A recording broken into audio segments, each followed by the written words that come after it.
This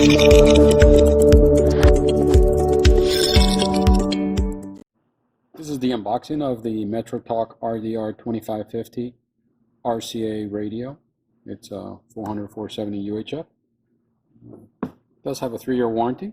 It does meet the DMR standard, which means that it is compatible with all DMR standard radios. As you open up the lid, you will receive a quick start guide. It shows you the different models. This is the 2550, that's the 2560, and the non-display is the 2500. Again, it gives you some information on the basic functions of the knobs and how to remove the antenna and attach the antenna. Additional instructions, and your warranty card, which again, it is 3-year warranty. When you open up the box, you will see the radio. It has a familiar look. I'll go into this in a few minutes, but again, it's limited display. The keypad to most of our viewers should be familiar. It does have a top button which is programmable. It is 16 channel.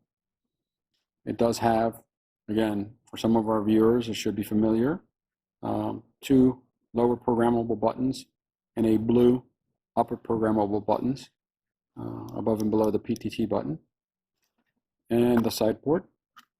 It houses the accessory connector, which is a 2-pin, and it also houses the USB port, which you use to program the radio.